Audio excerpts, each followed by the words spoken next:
In part three of the 2026 Miami Hurricanes opponent preview series, I will preview the Wake Forest Demon Deacons, our opponent up in Winston-Salem, North Carolina on Friday night, September 18th, 7:30 on ESPN. Honestly, who expected Wake to achieve a 9-win season with Jake Dickert? It was an enjoyable surprise, and the 2026 schedule has a chance to replicate that success. The non-conference schedule looks decent, but they have many of the toughest games at home. Although it won't be easy, there are plenty of reasons to be optimistic about a strong year two under Dickard. Now, last year began a new era in Wake football. After 11 years in charge, Dave Clawson announced his retirement after the 24 season.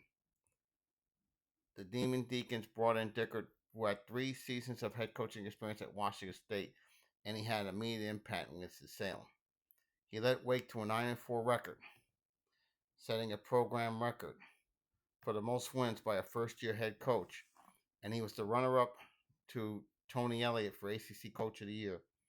This success was achieved despite an offense that was fairly average in the context of the ACC and college football overall. Wake averaged 393.8 yards and 28.1 points a game, ranking 61 and 63rd in the FBS respectively. As a result, Dickert and his staff turned to the portal to enhance the offense this offseason.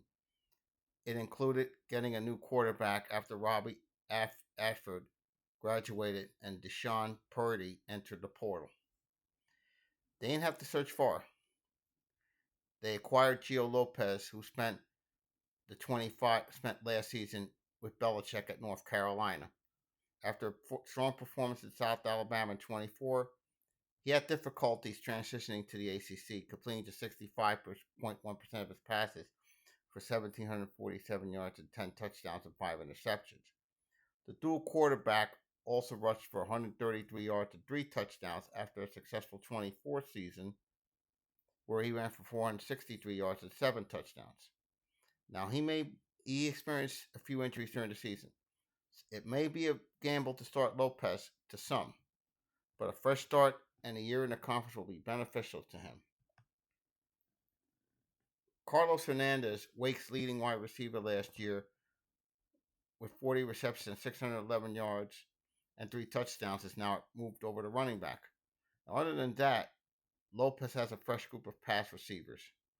The Deeks have also recruited a mix of effective group of 5 wide receivers, including UTEP's Wanderman Davis Jr., who had 610 yards and 6 touchdowns on 26 receptions last year, and Rice's Drayden Dickman, who had 37 catches for 323 yards and 3 touchdowns, as well as an underutilized power conference receiver like Louisville's Antonio Meeks, who had 17 catches for 189 yards and a touchdown, and Arkansas's Cameron Shakes, who had 9 catches for 101 yards and a touchdown.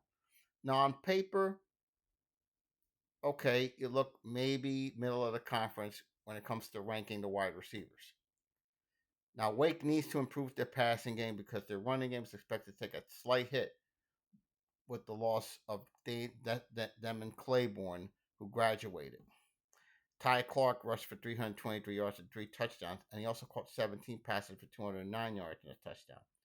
He could have a more productive season as the starter after being a backup last year, but you don't replace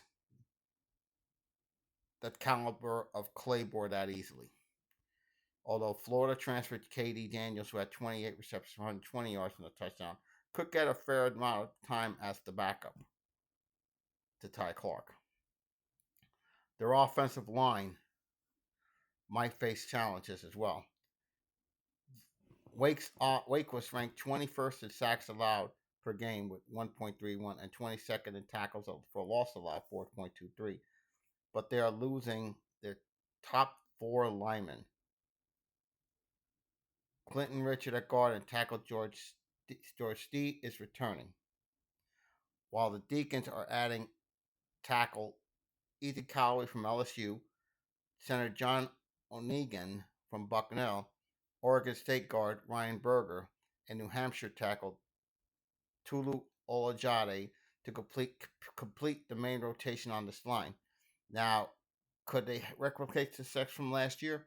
We'll have to see on that. While there are uncertainties on the offensive side of the ball, the same cannot be said for their defense. And it was a key factor in the Deacon's success last year. They finished 26th in total defense, allowing just 328.5 yards a game, and 44th in scoring defense, allowing 22.1 points per game, and they returned 15 of their 22 defensive players based on total tackles. On the defensive side of the ball, Wake's defense was strongest due to their D line and their front seven, excelling at stopping the run. They achieved the eighth highest tackles for loss in the FBS with an average of 7.3 and restricted opponents to just 121.6 yards a game. That ranks 28th in the FBS. Although some players from the D line have departed, that front remains very formidable for Wake. And it's largely attributed to the return of edge rusher Langston Hardy.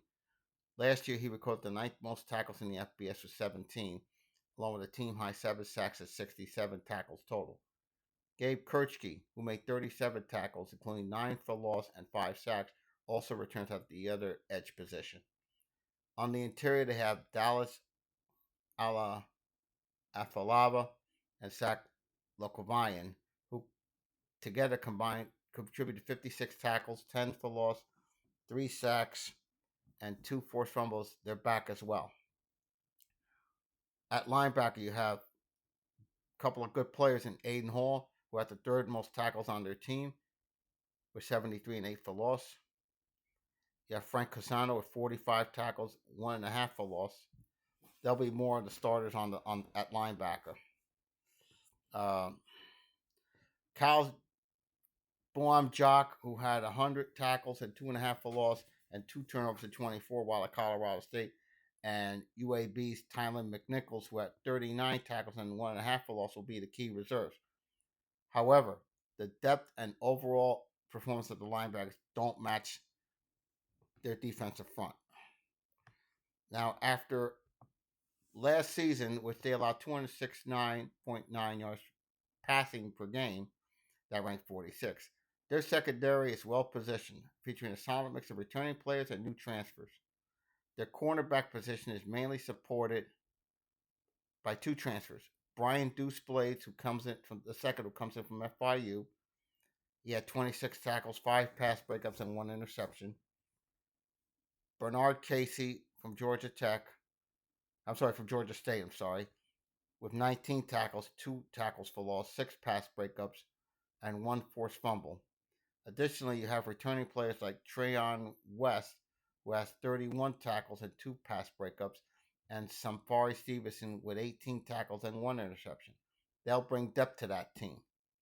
At safety, you have Devon Patterson, the second leading tackler with 80 tackles, 4 for loss, and a team-high 9 pass breakups, along with Braylon Johnson, who has 44 tackles, 1.5 for loss, and 5 pass breakups. They'll solidify their defense. Overall, Wake is a team the Canes should not underestimate, and this is another potential trap game. While the Demon Deacons' offense has areas to improve, their defense might pose significant challenges for the Canes. And speaking of that, from a Canes perspective, this will be our second Friday night game of the season. This is a game where on the road, up at Wake, we need to take care of business against a Wake team that will be very dangerous and not take them lightly. In the end, though, this will be close for maybe a half, but in the second half, the Canes should and likely will win this game rather easily, and we will see the backups likely come the fourth quarter. My prediction for Wake in 2026 is 7-5. In part 4 of the series, I will preview the 2026 Central Michigan Chippewas.